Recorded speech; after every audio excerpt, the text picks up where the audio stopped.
Hello and welcome back to my channel. Today we're going to talk about a product that I purchased in January because my Roku wired headphones that you plug into the little remote just went. I didn't have that long. I didn't use those for that long. So that tells you the quality of that particular product. Roku's been a hit or miss for me for many reasons, which I'll get into later. It's a service that I'll talk about. Before I continue, my hair. No, this isn't hair loss from my gastric bypass. No, I'm not recovering from cancer, obviously, or else I wouldn't have needed the gastric bypass. I was married to a wonderful man for 30 years before he passed away from cancer. And he always preferred that I have long hair. He didn't like women with even a short feathered cut. He was not fond because he wanted his lady to look like a lady. So I accommodated because it was no big deal. I mean, it's hair. Who cares, right? But I hated dicking with it.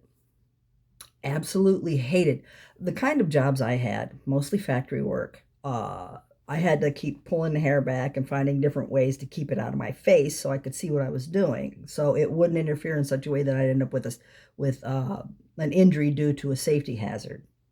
That is a friggin' safety hazard, whether you want to believe it or not. So I kept it long-ish, down to the shoulders. It generally didn't get much longer than that. And I hated it. Every second of the day, I hated it. I hated it. I hated it. But I loved him. I still do. I will love him until the day I die. And it was just a minor concession, considering all the shit he had to put up with me. Yeah. That's a whole nother ball of wax. Anyway, when he passed, and I grieved and grieved and grieved. I still grieve. It's been 10 years. It will be 11 in September. And I didn't have the patience any longer to deal with the hair. So I started cutting it. Just close to the head. I started cutting it. I didn't go to a beautician because, no. I started cutting it close to the head. And I liked it. I liked it so much I wanted to keep it that way.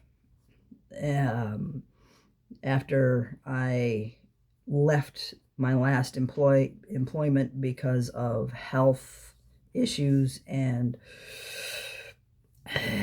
massive personality clashes, which I seem to have with every job I've ever had,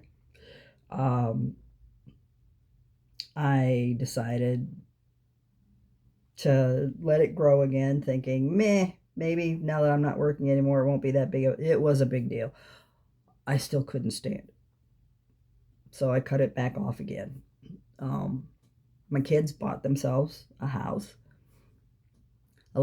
graciously allowed me to move in with them. I pay rent every month religiously because I do not want to be a drain on their finances. I am not that kind of person. I pay my way. So, and one day I'm like, you know what, Margie? Cut my hair for me. And she did. And she cut it shorter than I had it. I'm like, oh, I like this. I do. I like this. I like feeling like a chia pet, for one thing. But it suits me. It suits my personality. It suits my attitude, for lack of a better term. I'm not out to impress anyone. I'm not out to find another. No. Rode that merry-go-round once, never getting back on it again. No, no, no, no, no. I am not a person who, at this stage of my life, is willing to have to answer to someone. No, just no. So that's why this is the way it is. Figured I'd get ahead of some of the comments that will no doubt occur because, well, people can't help but chime in with their opinion on things that they don't agree with. So now, the product I am speaking about today is this. Isn't it cute? Got a little charger port here, adaptable to just about every and any Samsung, or I don't know if Apple's are the same size as Samsung, but you could just about any small adapter like this will fit in there and charge that bad boy. What it is, Bluetooth headphones in its own charging case, which I love. I know there are other products like this out there. This one, each Bluetooth phone can operate independently. You don't have to wear them both. You can wear one at a time, run its 15 hours out, pop in the next one for run its 15 hours out, charge them both. That's a substantial amount of time for these headphones to last. And I can speak from experience that yes, these headphones last at least 12 hours. I got sick a little while ago and was in bed for most of the day. These allowed me to watch my TV from probably, I want to say 7 o'clock that morning till about midnight. So that's a lot of time before it finally said, battery low, please charge. The case itself is the charger, obviously. You plug it in, you can keep this charged, but as soon as you close the little door, it starts charging the phones again.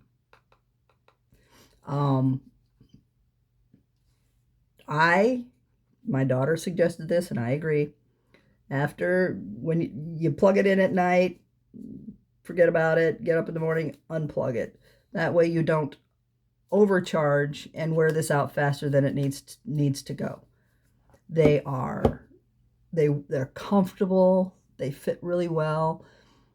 Each headphone has its own on-off switch, so when you're pairing them, when you're using them in tandem, you only need to push one button and it'll turn both of them on. My daughter and I were trying to link them to my computer, and she had one, I had one. We each kept turning on, pushing the on-off switch, so it kind of threw everything off. So when I went back to the TV to, hook them together, it was a little off. I had to monkey with them in order for it to link back up with the stereo for the TV. They were, I want to say, about $30 total, but they were on sale. I think they averaged about $60, maybe $65, and I got them through Amazon, which they don't have any of. But I believe they have other Bluetooth products on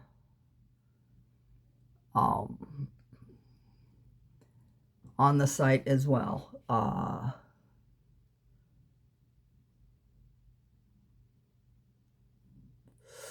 And the ones that look like this are $24. $24 for a high quality long-lasting product. $24. That is an unbeatable price. They'll come in black, red, white. They're on sale. I meant that. They're on sale. They usually average about 200, but they're on sale. I highly recommend these. They are exactly as they are advertised. Some of the best headphones I have ever had. Comfortable. The volume is easily adjustable from either headphone. The specs suggest that you can use them independently. Use one for 15 hours and then pop in the other one for 15 hours. That's 30 hours of long-lasting play. You only have to charge them like every other day. It is probably one of the best products out there at the moment. Now, on to a little bit of,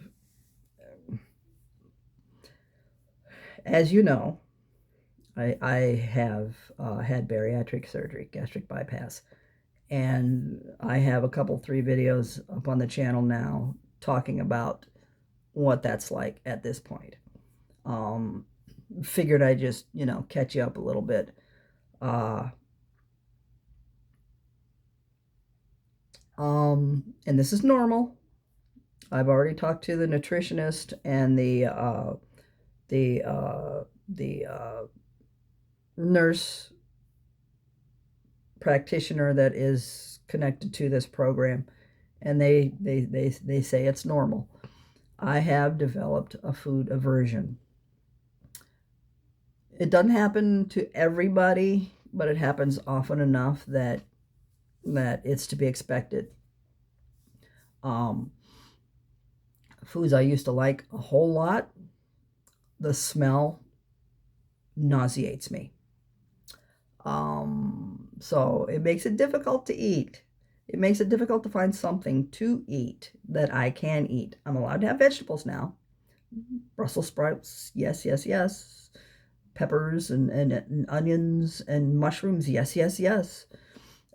Green beans, corn. Well, nope, not corn. I can't have anything starchy. Still can't have anything starchy. I miss my potatoes so bad. But so I've lost a little more weight than expected because the food aversion has made it difficult for me to eat. I'm still getting my protein through shakes and through protein water mixes. So there's that. And I'm doing my best, and again, because my stomach is so small now, it takes almost nothing to fill it, and I don't feel hungry, so I forget to eat very, very frequently. Salt and pepper, something I used to love to pour into everything I eat, I can't go near. The smell of salt, the smell of pepper, just, This too shall pass. But if this is what you're going to go for, if this is what you feel you need to do to survive, be prepared. You're not going to be able to, as soon as they release you to be able to eat meat, you're not going to be able to go, oh, great, pork chops, ribs. I'm telling you, if you do a gastric bypass, you'll be eating ounces, small ounces, 3-4 ounces of food, as opposed to a whole huge steak. Be prepared for it. This much of a rib compared to 3. And don't even get me started on slab ribs. Be ready for it. Your intake will reduce alarmingly. It will scare you at first. It will, because you're going to think you're going to starve to death.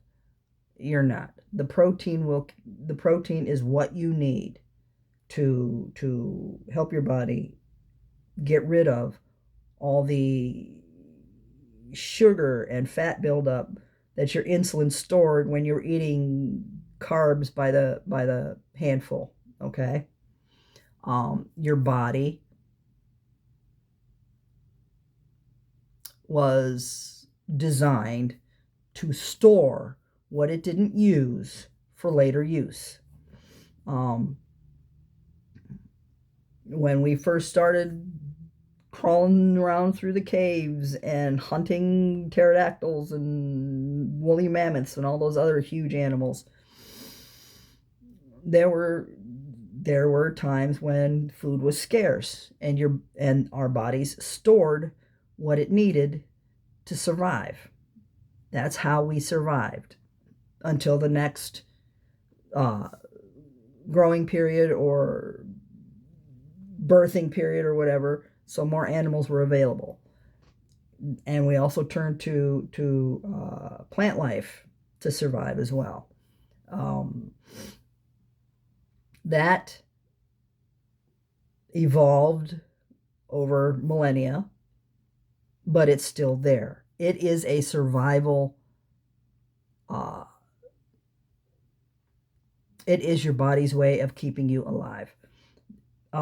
So when you're chowing down on all those carbs and all those sugars and all those fats and all that food, when you're chowing down on it, the insulin uses what it needs, and then it stores the rest in your fat cells, so that later on, when you're not chowing down and stuffing your face, it can use that. It can process that and use that to keep your body going, to keep your heart beating, to keep your lungs breathing, to keep your organs operating. That's how the human body was built. That's how the human body evolved, which is why it's so goddamn hard to get rid of the fat once it's there. Because when you go to those low fat, low protein, high vegetable carb diets, your body is saying, oh, no, you're starving me. I am not going to allow that. You are going to have to just suffer with the fact that this is not going anywhere. This is so that I can live. It's just the way it is. So when you go to high protein, low carb, no carb, when you go to the high protein, no carb diet, your insulin will start using that stored sugar for the energy, because it has no choice. Protein does not contain that kind of energy. Protein helps keep your cells healthy, helps keep your body muscles and everything building. But carbs are for energy. So it will start burning those carbs, and that's why the fat comes off. That's why the weight comes off. So if you're going to do a surgery like this to survive, because you're at a point where nothing you do seems to work very well, or you're at a point where you're 62 years old, you've got kids that you know are going to depend on you, you've got kids that you know you need to prepare a future for, you do something like this to survive long enough to make sure those kids are taken care of. You do something like this to survive long enough to accomplish whatever it is you need to accomplish with your life. And the byproducts of doing a surgery like this is you're not going to eat so much anymore, but you're also not going to feel like you want to eat. Don't do that. Don't do that. You'll damage whatever progress you have, and it could very easily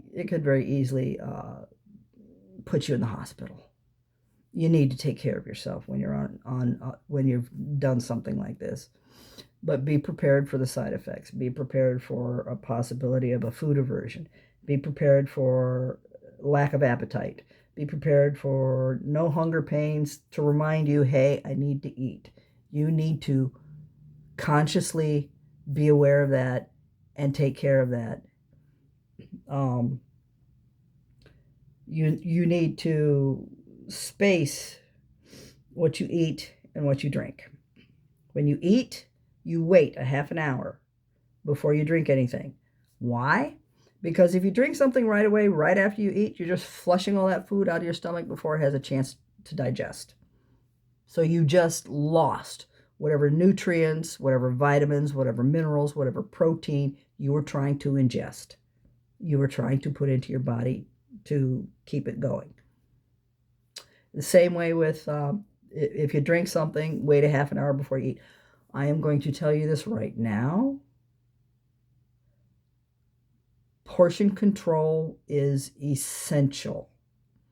Your stomach being just big, if you try to force yourself to eat too much or too fast, you are going to pay for it. It is agony. Twice I did this. Twice I just so excited to have meat the first time. My daughter got me a rotisserie chicken. Now, before I could clear a rotisserie chicken, an entire rotisserie chicken in one sitting. This time, I attempted to do the same thing. Big mistake. I put too much food in my mouth, in my stomach, and spent probably 15-20 minutes sweating, writhing, groaning in pain, with the threat of vomiting at the very edge for the entire 20 minutes before the food started to actually move through my stomach. Don't do it. Twice I did that. It is not worth it. It is the worst thing I've ever experienced, and I've gone through a lot. So, just fair warning, you need to be very, very cautious and very, very careful with how you eat. Okay. I hope you have a wonderful day. I hope whatever's going on in your life works itself out. Make sure you have people that you can turn to, that you can talk to, who will be there to support you with whatever it is you're going through. Don't be alone. Don't isolate yourself. Your loved ones are there for a reason. They're there to help you. They're there to support you. Turn to them. Use them. Lean on them, because I'm pretty sure they've leaned on you. So, have a good one.